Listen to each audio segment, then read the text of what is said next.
Hello, and I'm Annie. I'm Sam. And welcome to Game Chat on Large Plays, where we take 3 games from our collection. Might be new ones, might be old ones, might be ones that we're desperate to play. And we just talk about them.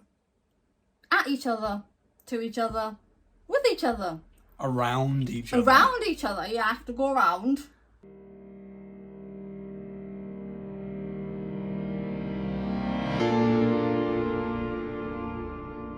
So what's the first game? The first game is The Witcher. Yeah? Witcher Old World. Witcher Old World, yes. Sorry. It's so good. It is so good. It is an adventure game. It's an adventure game where you are going around trying to... This is take 2. First take, she started by calling it an area control game. No, I didn't. I said, it's not an area control game, is it? You're like, no. I was like, no, well, no. And then No. I was like, I'm sorry, but it's got a map. You put people places. Anyway. Kind of. Yeah, it is an adventure game, and it is a massive race to who can get 4 trophies. It is a race. First. It is a race. It's a race. It's a race. Our first game took 4 hours. Well, I was going to lead with, if your game takes 4 hours, you're doing it wrong. Oh, and then explain that our first and second games took 4 hours. So how long did our third one take? Third one, I wasn't timing that one. We got it down to about 2.5 hours. Yeah, it's a good game. Once we realised it was a race. Yes, and when we've got good enough at actually fighting monsters, not losing to them every time and going, well, gonna have to fight this one again then. Yes, because it is a race to getting trophies, and it's the first of 4 trophies, and there are various ways to get trophies. So 3 ways to get trophies. 3 ways to get trophies. Oh yeah, there's 3 ways. So you can either fight a monster and kill it, and get a trophy that way. You can fight a witcher and get bragging rights. Yes, but you also get a trophy. Yeah, and a trophy. You get a trophy, but you can only do that once. You can only get 1 trophy. Per witcher. Per witcher? Technically per witcher. Oh, we've only ever played it at 2, so I don't know. And another one is you can get one of your attributes all the way up to level 5, and then you get in the second phase, where you can either go to the city or the country. So in phase 2 you can meditate. Yeah, you can meditate. That's what she's trying to say. Yeah, you can meditate. Like, it's like the most boring way to get a trophy though. Yeah, but oh yeah, you also can't do it as your last trophy. You have to do it as like... You have to fight for your last trophy. For your last trophy, you have to fight. You can't be like, I'm going to go in and I'm going to easily win, old chaps. You can't be like that. No. Not in the Witcher world, anyway. No. In real life, maybe. Maybe. Hello, I'm going to win at life because... Tally-ho, tally-ho-ho. Is that your life motto, then? What? Go in and... Tally-ho, I'm going to win at life today. Tally-ho, nothing can get in my way. Apart from you, move. No, I'm in the corner here. There's only games. Only games? Only? In the far future, there are only games. What's your favourite thing about Witcher, then? Oh, my favourite thing about Witcher. Oh, my favourite... I have said this in the previous game chat, is that I love games where there is so much for you to do. There's so much to do. There's like on various locations, and not even actions. It's like you just go there and you can do the thing. You can do the thing that's there. Yeah. So whether that is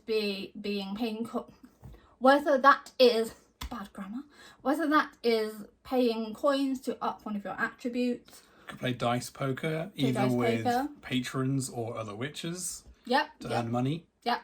That's always fun when you lose. Again. Yes. And again. And again. Yes. And again. And again. Until you are the other patrons rolling against the other player and then you win. I mean, you don't get anything for that. No. Which is great. But no, like dice poker is basically just like stripped down version of Yahtzee. You keep calling it Yahtzee. It's because I do Yahtzee. It is though. Okay. Yeah. Okay, you play Yahtzee with other witches. How very medieval. Dice poker does actually sound more better, doesn't it? Yes. Okay. Yeah. Yeah. So What other actions can you find in locations? you can gain money. You can gain a coin from the bag. From the bag. No, I think what do you mean from where? You just gain money. You can gain money from the Yahtzee. Oh yeah, sorry. But you can also gain money. You can also gain money from doing trail quests, which give you trails, which you then use to get an advantage against the monster when you go after the monster of that particular location type. With the trail quest, you basically choose which one you're gonna go for, and then you put it on your board and you put a coin on it. So you don't actually get that coin until you go to that location. The tokens have a specific location you have to go on. It's all random. And then when you go there, you can take the coin and you flip it over into a trail. Trail, yes. Trail. Trail. I literally just said it like 2 minutes ago. Yeah. I love Witcher. I really want to read the books. I say that about everything. We watch the show a lot. We watch the show a lot. We've watched all of the show so far. Yes. As of, what's the date today? 17th of July. We have watched it all. Yeah, we're filming this 17th of July. I don't know when it's going up. It might be next week, might be the week after. I don't know. But at least you didn't accidentally think it was June again. July Imperium. July. I was so tempted to edit July over the box cover. I didn't. Yeah, I don't know why you didn't. Anyway, we're not talking about July Imperium. Yeah, we're talking about Witcher. Right. Go off on a tangent. Yes, the Witcher characters, the player boards are triple layered. Yeah, triple because they've got layered. a bit underneath as well for you to slide the cards. Yeah, which is so good. It's so awesome. I hate it when you get a game. It's a beautiful looking game, and then kind of like it's let down by the player board. Like it's just let down. Like you're like, there is room. You could have done this double layered, but you haven't. Costs small though, doesn't it? Yes, but it's better production. You can say that about everything. Yes, I could. That's what I'm saying. Okay, you just want every game to be highly produced.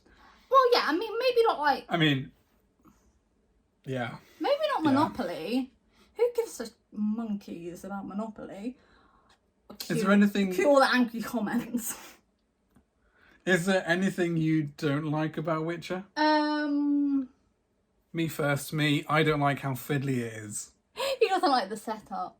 No, setup's fine. It's the fiddliness. It is because you've got forest tokens, you've got mountain tokens, and then you've got water tokens, and then you've also got forest weakness tokens, you've got mountain weakness tokens, you've got water weakness tokens, and then you've got level 1 monster tokens and level 2 monster tokens and level 3 monster tokens, and each of them have to be drawn separately to each other at various points. Like to play, you walk into a location with a weakness, you get the weakness, nice, and then it's like immediately replace. Okay, where are we putting it? Well, let's go to the forest locations, flip one over, or we're putting one in that location, so let's go and get a random forest weakness token and put that in that location and then shuffle it all back together. It is a massive palaver. We don't even bother shuffling it anyway. We don't even bother with the monster tokens because you can just use the monster cards and shuffle them instead.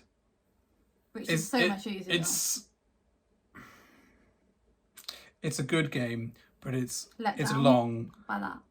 It's long, and just that one element alone is really fiddly, let alone all the other elements that are really fiddly. Do you ever find yourself, like when I suggest playing it, do you ever find yourself kind of like not wanting to play it, not because of the setup or because of the game itself, but because of the fiddliness? Like there must have been a more elegant way of doing that than just, I don't know. Because if you the best way I can think of sorting it and keeping it random is to put it all in bags, and then you need 9 separate bags to put it in. Yeah. Which is ridiculous. Like there must have been some easier way to do that. I'd rather have had like decks of cards, even though it would take up more space on the table, just because it's easier to handle.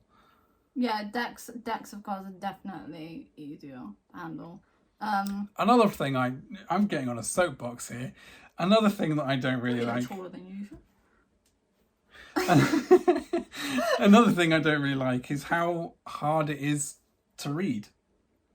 Oh my gosh. There's so much reading in it, Don't which is get me great. started. It's an adventure game. You go on an adventure, you get to read these little stories, and they give you a nice little decision, and you get something nice from whichever decision you make. It's like really cool. However, it's like text for ants. It really is. It's like really small, and then really it's small. black text on dark brown. So even in like bright daylight, we're just like, Bear in mind, I broke my glasses and I've had to get new ones, which are like my prescription shade anyway, so they're new varifocals and stuff. But I'm not picking them up for another like week and a bit. So me trying to read it, I'm just like, Sam, I'm really sorry if you can't understand what I'm saying because I don't know what the hell I'm reading because I can't see it so properly. small. It's so small and so dark. Yeah. In fact, that's a thing about the artwork in general. Is it is just really dark. Yeah. I don't mind that. is. I like quite dark and moody artwork, but it's dark. Like we've got the official sleeves for it, and they are not the best sleeves because they have this slight mistiness to them, which is fine on bright artwork, but on dark artwork, it basically means that you just get a muddy mess. Yeah. And the art's gorgeous. It's absolutely gorgeous. I'm not complaining about the art at all. It's just I love how it. It's small. just, it is all dark. The board is dark. The text is dark. All the cards are dark. I think if the text was bolder and more contrast, or the colour background and the text didn't bleed into each other so much, that I wouldn't struggle as much despite my like vision problems. But it's literally because it is so tiny, and I love the adventure cards. Basically, you just choose to go to the city or the country. It gives you a bit of text that the other person reads, and then you have to make a choice, A or B, like those old adventure books used to get and stuff. They're awesome. It's so good. I'm not complaining about those specifically. It's literally the writing is so tiny. The text is so tiny, and it's just like, oh my goodness, like seriously. I wouldn't be surprised if it's what gave me my really bad migraine last week. Maybe, yeah. It was just like, oh. We also got the big box, which is... Haha. I like having it all in one place. I just wish it was better organised. I keep looking over it over there on the table. You can't see it. But, like, I just wish it was better organised, because it's a pain to get out every time. Like, it doesn't even fit all the sleeved cards. Like, I haven't even sleeved all my cards, and it still doesn't quite fit. Yeah. You know what I mean? Yeah, I know what you mean. And like, where does this bit go? I'll just chuck it a random place, because there's no specific places for it all to go anyway. Yeah, no, defo. Like, they made it tall when they could have just like made it wider. You know? Like, I remember during the campaign, people were complaining that the big box wouldn't fit in a calyx shelf. I was gonna say, was it because of a calyx? Yeah, and it's like, and they were saying no, so they managed to resize it so it did fit into a calyx, but they didn't resize it the right way. They kind of shrunk it. It was like, no, don't. We still need the same amount of space. Just flatten it a bit and deepen it a bit. Like, these calyxes, they're deep. They go back quite far. You could easily do that, but no, I love Great game though. Good game though. It's a really fun game. It is really. All right, in order to balance it out, what do you like about The Witcher? What do I like about The Witcher? Oh, I think I've said before, I like that there's so many things to do. Mm-hmm.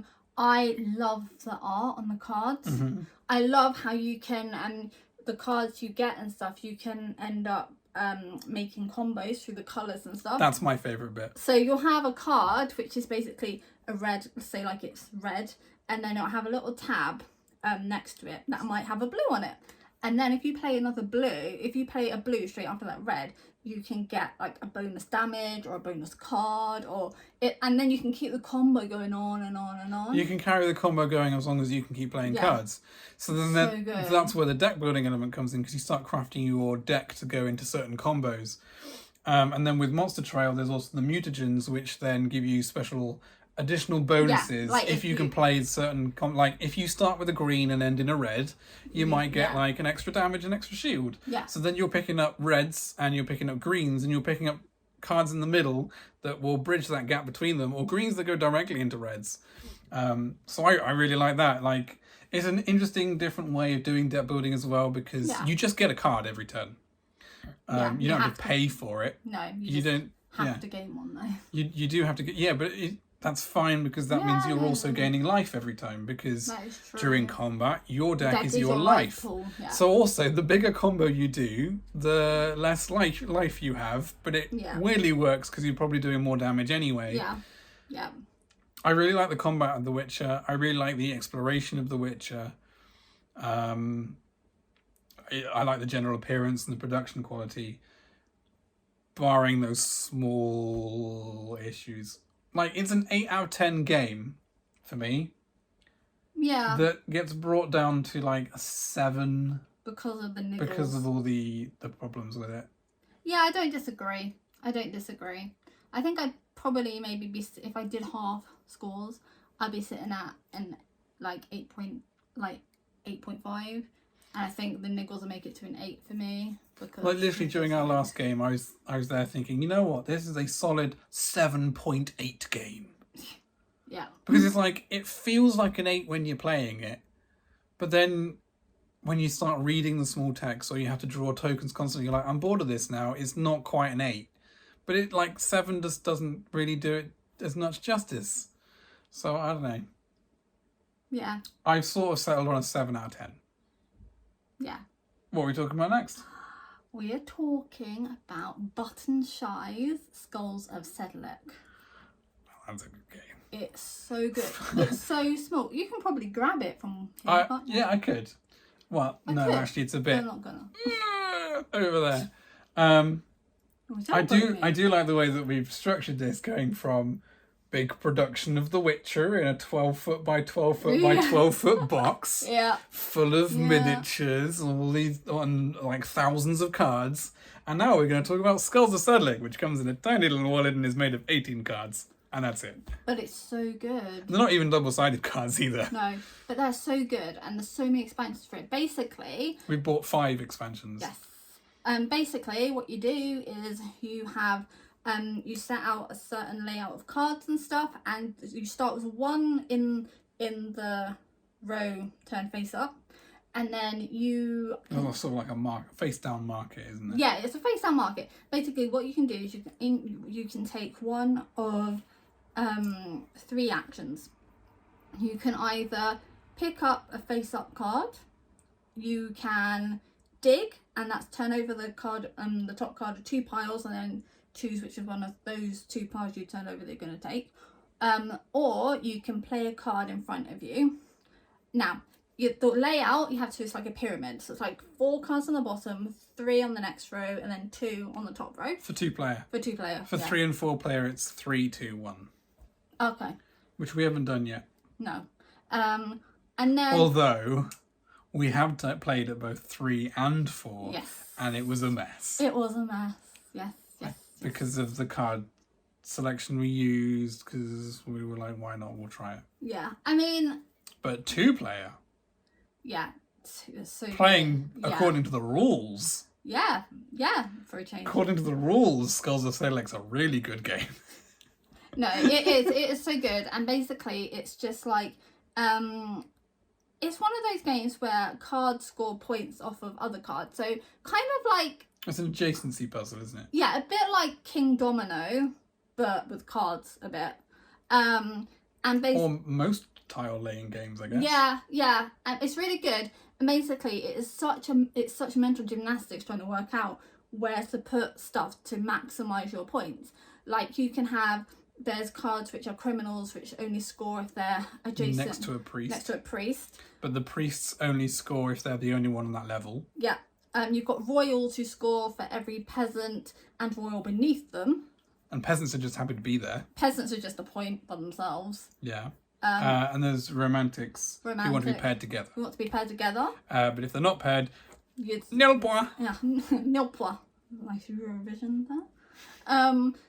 And then you've got the expansions as well, and you've got poets which score for every romantic adjacent to them for like 1 point for every who is not paired. So that's fun. 4 points. Is it 4 points? 4 points for each romantic unpaired romantic. Oh, you know what I'm thinking of? I'm thinking of the champions. Yeah, the champions. Champions. There's a champion for each type of skull, and they score 1 point for each type of skull adjacent to, which is not that great. Yeah. There's not much returns in that. I tried a champion heavy strategy and I got absolutely wasted. You did. Because Wasted. they don't give enough points. Yeah. But no, there's so many expansions. We've got... We haven't played with all of them, have we? Yeah, we've played with all of them. Have we? We've also got merchants, we've got zealots, and we've got Zealots, yes. castle guards. Castle guards are hard pass. Absolutely not. I don't want to play that now. Don't think he likes them. Don't like castle guards.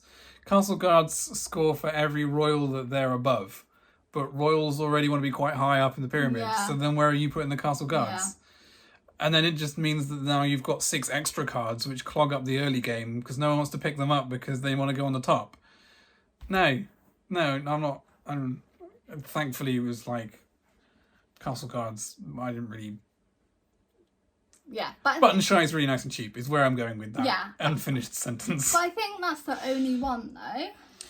Yeah, I'm not too keen on champions either. But zealots, merchants, and poets are all really good. Yeah, they are really good. And I would probably argue necessary because I found I can't speak for you, but I found just playing core game I started to get a little bit bored of it. No, I didn't. Yeah, but also we were playing I it like constantly. repetition though, so We played it over and over and over and over and over and over and over Yeah. and over again. And I was Still like, wasn't fun. at some point, I was just like, you know what? No, it needs expansions. It needs different skulls to do different scoring, so that I have to think about things differently. And merchants, zealots, and poets do that great. the good thing about Absolutely great. the good thing about button shy games though is that they're so portable. They're so good for traveling. Like whether you're traveling kind of like, you know, on a train with kids, you've got limited space, you know. You'd play them with children. I mean, it depends on the age of the child. Like our eldest is 10. We tried Skulls of Sedlec with our 10-year-old. He seemed to enjoy it. He did enjoy it. He wanted to play it last night after bath night. Yeah, we but didn't we have also time. screwed that up a bit because we wanted to do the big pyramids and didn't include enough cards. So that was awful. We're going to include enough cards next time. We aren't will actually play according to the rules next time. And we might get lots of playing in because it's almost summer holidays here in the UK. Mm-hmm. So that's always fun. But yes, but it is really good, and it comes in a little wallet, so you can even stick it in your back pocket. I've literally taken Sprawlopolis with me to the car dealership while they fix the car. Yep. And then sat there playing Sprawlopolis. Great. Genuinely, no, I know that sounded sarcastic. Genuinely great. Yeah, it is, because sometimes it's like you need to be occupied because you don't know how long the car's going to take to fix. But you don't just want to sit there idly on your phone, and you're not a big reader and stuff anyway. So, you know, it's just kind of like, otherwise you just sat there scrolling infinitely on Facebook. What is our third and final game we're going to talk about? Third and final game is by Leader Games. Is called Oath. It's so good. Oh my gosh, Oath is so good. Until very recently, it was my number one game for a long time. Yeah, a long time. Well, we first tried it on TTS, just the two of us, just as Tabletop Simulator. Yes. We tried it on TTS, just the two of us. Not really as a game, just as like something to do to explore how it worked and everything, and that was fun. It worked, but we decided it wasn't a game that we physically needed because we couldn't guarantee that we would have enough people who would want to play it regularly enough to make it a decent, enjoyable experience. And then we did. Yeah, we started our own little game night with a friend. Yeah, and there were we started the game night to play Root. Yes, which is another Leader. Also another game right at the top of my my rankings. Yeah. By Leader Games, designed by Cole Worley, with art by Carl Ferrin. Yeah, you've met Cole. I have met Cole Worley. I'm jealous. Met him at UKGE. Anyway, Tangent. yeah, these tangents, man. I just lose my train of thought. I like trains. Oh, not again. But yeah, so then we got a group, so I bought Oath and smash it. Everyone Great. loves it. Fantastic. We've now got like another new guy in our group who's also a friend, and we are going to hopefully be introducing it to him very soon. Well, the reason I wanted to talk about this today is because I'm really hopeful we can get it out for game night this week. Yes. Really hopeful. I'll probably put some text over here that says, yes, we did, or no, we didn't, or and then whatever. crying emojis.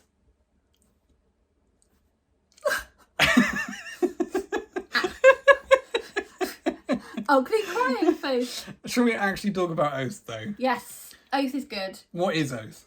Tell me, oh mighty Annie, what is Oath?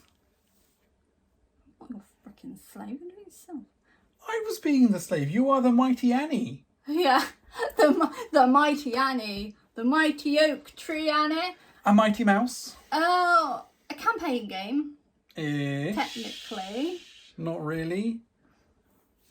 This is what I don't like. You have to explain things because I get it wrong. That's why I asked you to do it. It's right. It's not area control, is it? No. Okay, just making sure. Honestly, that's not my answer. That's not my answer for everything. My answer is not always area I control. love Monopoly. It's a great area control game. No, I love Monopoly. It's a great freaking fighting game. Yeah. It's a fighting game too. I mean, what kind of game would you say it is? Because I don't actually think I'm sure. I think that's what I think that's what I like about it so much is I find it so hard to pigeonhole. I mean it is sort of war gamey-ish in the same way that Root is, but isn't a war game. It's got campaign type mechanics because the world evolves depending on who wins, what happens from game to game to game to game to game. But it's not a campaign with a story. And on that regard, it's not really a legacy game because you're not like ripping up components. You can reset it. You can whatever. Games. Yeah, we don't like legacy games. Anyway, it's sort of tableau building. Kind of.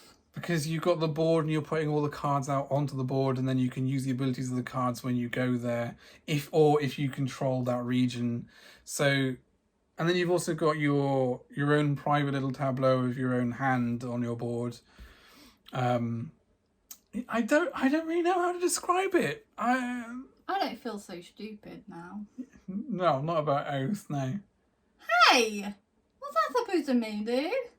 We literally had a bit about you trying to call everything area control. Yeah, short-term memory. I've got it. What have I got? I don't know. What are we talking about? We're talking about Oath. Okay, what do you like so much about Oath? That I can win it. You can. A lot. Yes. It's good. It's good. Especially when you roll sixes. Shut up. That's not the only reason I win. No, that's It's true. the main reason, though. You don't like that part of the game, do you? Yeah, that's like my one little gripe is how the game can just end on the roll of a dice. Yeah. Yeah. It's like, it's an 8-round game, but at the end of the 5th round, the Chancellor starts rolling a dice. If they get a 6 at the end of the 5th round, 5 at the end of the 6th round, 3 on the end of the 7th round. If they get any of those numbers, they win automatically. If they are Oathkeeper. Yeah. If the Chancellor is Oathkeeper and they roll that dice and they get that number, the game ends instantly and they win. And the amount of times I managed to roll a 6 after a turn. And same here. Yeah. But it's like I've spent 4 rounds just trying to get going and build up and get ready to actually take things on, and then Chancellor goes, I rolled a 6. I win. Although, for our last game, I'm not the Chancellor anymore. No, you're not the Chancellor anymore. Gazatron is. That's our Yeah. friend, by the way. It's not some sort of transformer. Although maybe he wishes it was a transformer. I'll ask him next time we see him. Other than how much you win, what do you like about Oath? I like the art. The art's I gorgeous. love it. It's Carl Ferrin. yes, actually, yes. It is a very, very beautiful game. I love the player boards. I love What do you like about the player boards? um I like how they've got the entire turn structure down the side. yeah. And all the actions you can take. So it's a fairly complicated game, but while you're playing it doesn't feel complicated because you've got everything that you can, out in front of you. Yeah, it's good. It's good. I like that because it can be a very complicated game to play, and actually having that there kind of triggers your memory, because you can just look at it and go, oh yeah, I can do that. And then it's like, yeah. You just follow the steps. A bit like Root, but yeah. not quite as complicated in that way. Yeah, but it is a really, really good game. I mean, I like how there's different win conditions based on what happened the last game. So the last person who won it might be... Or who you are. Or who you are, The Chancellor has a different win condition to the Exiles, who have a different win condition to the Citizen. Yeah.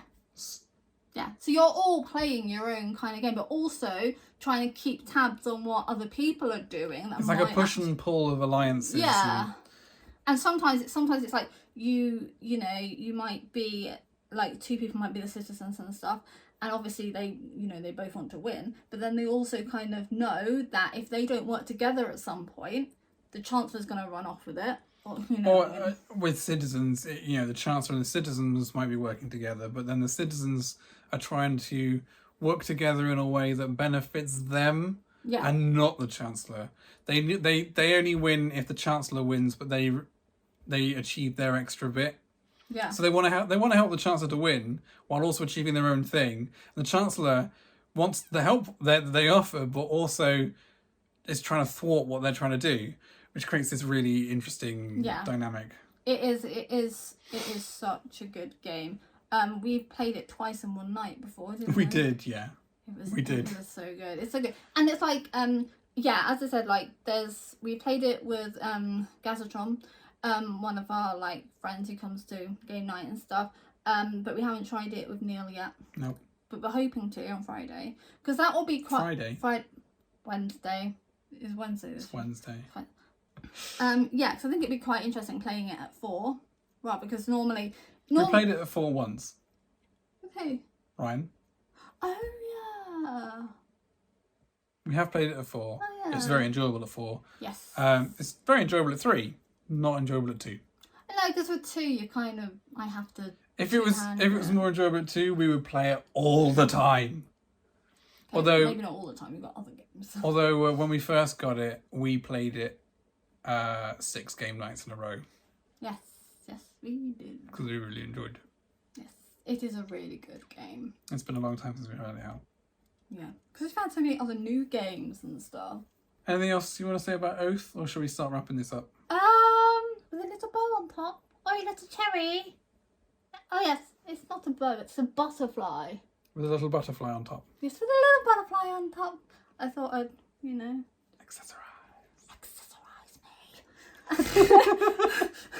Accessorize me! Got a love story Wanamaker and Doctor Who. Cassandra, I think it is. Anyway. Wow, tangents upon tangents within tangents. Interlinked. Okay, that was another reference. Alright, Blade Runner. Okay, is there anything else you want to say about Oath? No. No? Actually, there is one other thing I want to say. It's my favourite thing about Oath. It's the closed economy. Yes. There's only a fixed number of favours in the game, and they're all stored in these banks. And so when you play a card of a particular suit, you get that coin from that bank that you can then spend. And when you spend it, it goes, like if you spend it on a card of a different suit, it goes to that suit's bank rather than the original one. And so it's constantly swapping and changing and moving around. And then you've also got the secrets, which aren't closed, but they're really hard to come by. Like, you don't want to be spending your last secret because you might not be able to get another one. That's my favourite thing about Oath. Like, amidst all of it, with the campaign aspects and the player interaction and the combat and all that, it's the economy that really yummy. Yeah. How was that? That was me eating the economy. A few moments later. Anyway, that was our game chat for today. Yes. Today, week, month. I don't really know. Whenever this is going up. I don't know how often to upload these. Really, how often do you want to see them? How much is too much? How little is too little? They do require quite a bit of editing. How blue is the sky today? Because of all the blue roll, B-roll, and all the the titles and which is fun. It gives me something nice to do, but also I can't promise it will be up on time. Yeah, but we don't really have a schedule. Thanks for coming. Thanks. We've been Large Plays. Have a good one.